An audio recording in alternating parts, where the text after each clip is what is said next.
Halo guys, Assalamualaikum warahmatullahi wabarakatuh. Kembali lagi di channel saya, Diari PKH. Sahabat YouTube, bagaimana kabarnya hari ini?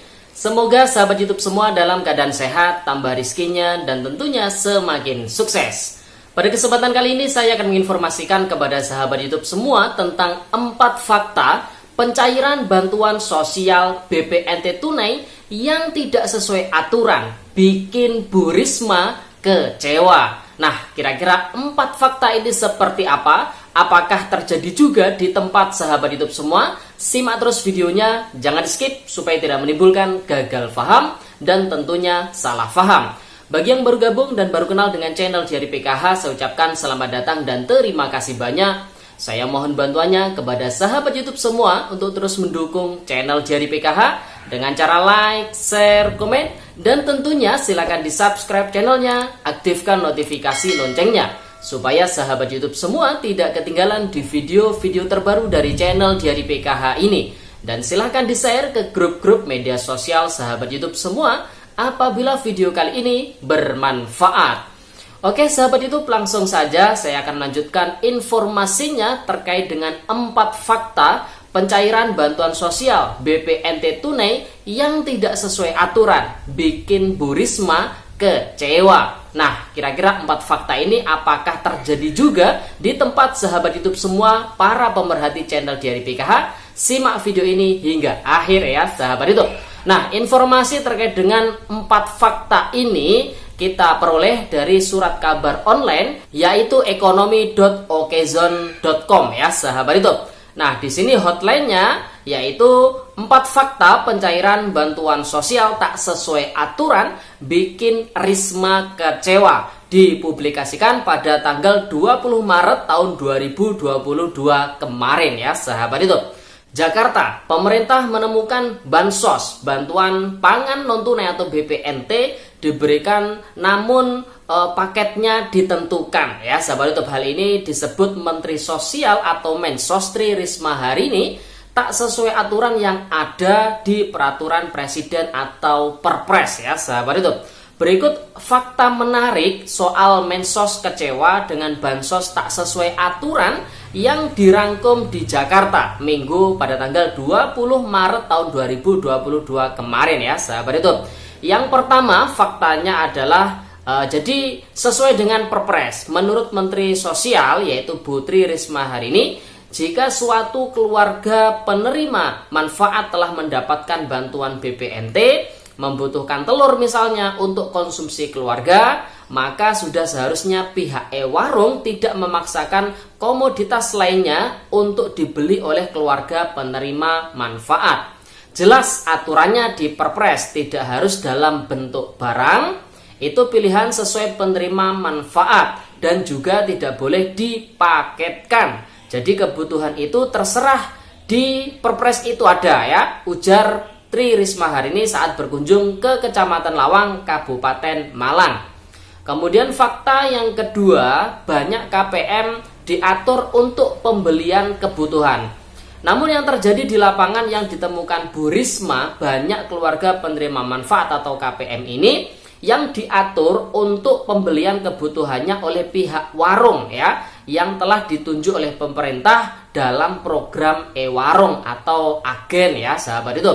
Maka ia menegaskan hal itu tak diperbolehkan sebab aturannya memang yang berhak membelanjakan adalah penerima manfaat itu sendiri. Misalkan saya alergi telur, kalau saya diberi telur itu untuk apa? Karena alergi ya sahabat itu. Jadi sebetulnya tidak boleh dalam bentuk paket dan tidak boleh ditentukan apa saja komoditasnya. Tidak boleh paket dan tidak boleh ditentukan tegasnya ya sahabat itu. Kemudian fakta selanjutnya, fakta yang ketiga ya sahabat itu, hanya penerima bantuan saja yang berhak mengelola. Jadi Risma menjelaskan ketika bantuan itu diterima KPM, maka hanya penerima bantuan saja yang berhak mengelola bantuan tersebut, bukan lagi pemerintah atau pihak warung atau pihak agen ya sahabat itu. Ia meminta agar tak ada lagi pihak yang mengintervensi penerima manfaat untuk membelanjakan kebutuhan pokoknya ya sahabat itu.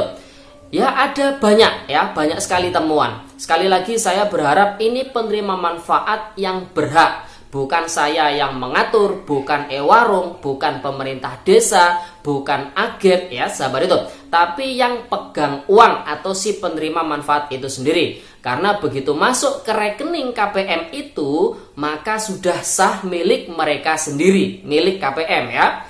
Bukan milik pemerintah, bukan milik siapapun, milik penerima manfaat itu, tegas Bu Risma ya sahabat itu.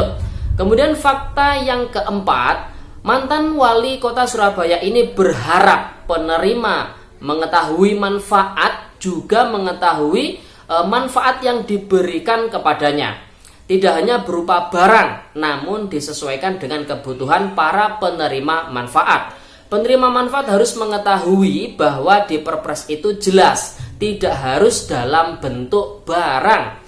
Itu sesuai dengan kebutuhan penerima manfaat dan juga tidak boleh dipaketkan dalam bentuk paket ya sahabat YouTube, tegas Bu Risma. Nah sahabat YouTube, jadi dari 4 fakta ini sudah sangat jelas ya, bahwasanya bantuan BPNT di tahun 2022 ini memang dicairkan dalam bentuk tunai uang Rp600.000 untuk alokasi Januari, Februari, Maret melalui pihak penyalur yaitu PT Pos Indonesia.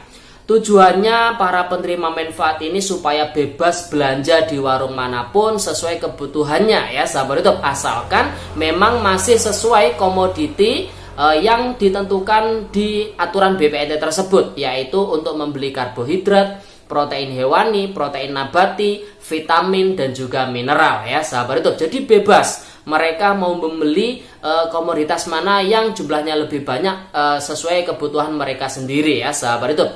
Namun di kenyataan di lapangan ini banyak sekali pengkondisian yang dilakukan oleh oknum-oknum yang tidak bertanggung jawab ya sahabat YouTube. Dan ini sudah terdengar, sudah diketahui oleh Menteri Sosial bahwasanya Bu Risma ini sangat kecewa sekali terhadap pengkondisian tersebut, karena di Perpresnya ini jelas tidak harus dalam bentuk barang dan tidak boleh dipaketkan.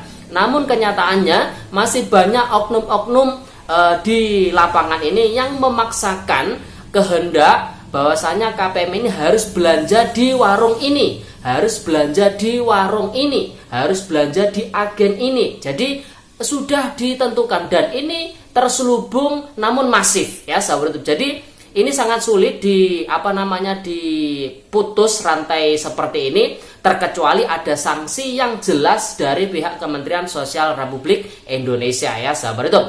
Dan harapan Bu Risma ke depannya di penyaluran bantuan BPNT selanjutnya sudah tidak ada praktek-praktek pengkondisian seperti ini ya sahabat YouTube, karena jelas para KPM ini sangat dirugikan, apalagi kalau bantuan tersebut dalam bentuk paket dan apabila dijumlah nominalnya ini tidak sesuai dengan bantuan yang diterima dari Kementerian Sosial, yaitu Rp600.000 ya sahabat YouTube. Jadi sudah sangat jelas, maka ini kita himbau ya sahabat YouTube, para oknum-oknum yang tidak bertanggung jawab ini agar menghentikan prakteknya, karena apabila ini ketahui ya sahabat YouTube, apabila ini diketahui oleh pihak Kementerian Sosial, tentu ini sangat berat tentunya ya sahabat YouTube. Ini akan beresiko akan adanya pidana tentunya ya sahabat YouTube, karena ini ada aturannya, ada perpresnya. Tentu kalau ada aturan, ada perpres, ketika dilanggar maka ada punishment atau ada hukuman ya sahabat YouTube. Oke sahabat YouTube, itu informasinya. Semoga 4 fakta ini tidak terjadi di wilayah sahabat YouTube semua, tidak ada pengkondisian, tidak ada pemaksaan terhadap para KPM penerima manfaat bantuan BPNT tunai Rp600.000 di periode Januari, Februari, Maret ya sahabat YouTube. Dan apabila terjadi, semoga di periode penyaluran berikutnya sudah tidak terjadi lagi, karena KPM ini sudah pintar, sudah mengetahui kebenarannya bahwasanya bebas belanja di warung manapun, tidak boleh dipaketkan ya sahabat YouTube. Oke sahabat YouTube, itu informasinya. Semoga videonya bermanfaat dan sampai jumpa di video terbaru di channel Diari PKH yang akan datang. Sekian, terima kasih. Salam PKH. Wassalamualaikum warahmatullahi wabarakatuh.